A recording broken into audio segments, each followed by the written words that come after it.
গুলি করে নির্বিচারে হত্যা করেছে, 30,000 মানুষ বঙ্গুত্ব বরণ করেছে, তারপরেও বলে আওয়ামী লীগকে নিষিদ্ধ করার কোনো প্রুফ আছে না।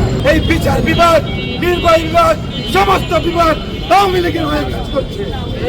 আমরা স্পষ্টভাবে বারবার বলেছি, এই আওয়ামী লীগের 700 নেতা কর্মীদের কারা জামিন দিয়েছে তাদেরকে বিচারের আওতায় আনতে হবে।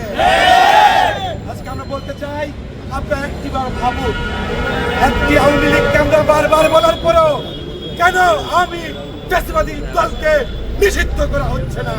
এই সরকারের কাছে আমার প্রশ্ন, একটা দলের নিবন্ধন বাতিল করতে, নিষিদ্ধ করতে কতগুলো লাশ লাগে, কতগুলো মানুষের জীবন লাগে?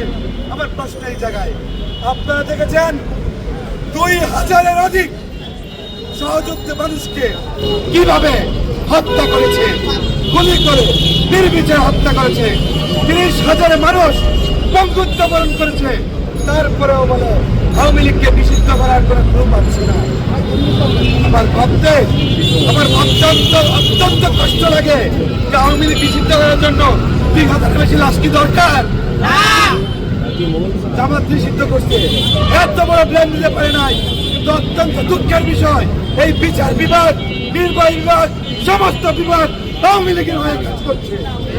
আমরা বলেছিলাম আমলাতান্ত্রিক সংস্কার দরকার, বিচার বিভাগের সংস্কার দরকার, নির্বাহী বিভাগের সংস্কার দরকার। কিন্তু অত্যন্ত দুঃখের বিষয়, এই সরকার সেই কাজগুলো করতে ব্যর্থতায় পর্যবেসিত হয়েছে। এই ভারতের থেকে হাসিনা সরকার কিভাবে বাংলাদেশকে উত্তপ্ত করতে যাচ্ছে আপনারা দেখছেন, বিভিন্ন মাধ্যমে বক্তব্য দিচ্ছে আর স্বয়ংক্রিয়ভাবে রেকর্ড পাস করছে, মানুষকে অনুপ্রেরণা দিচ্ছে দেশের মধ্যে অস্থিতিশীল করার জন্য। সুতরাং ভারতের সাথে মধ্যে যে চুক্তি রয়েছে, সেই চুক্তি অনুযায়ী হাসিনাকে দেশের মাটিতে ফিরিয়ে এনে এই সরকারের বিচার কার্যকর করতে হবে। যদি আপনারা ইন্টেরিয়র গভর্নমেন্ট থেকে এই সরকারের প্রত্যেক জায়গায় সন্ত্রাসীদের বিচারের আওতায় নামতে পারেন, আপনারা ব্যর্থতায় পর্যবেসিত হবে।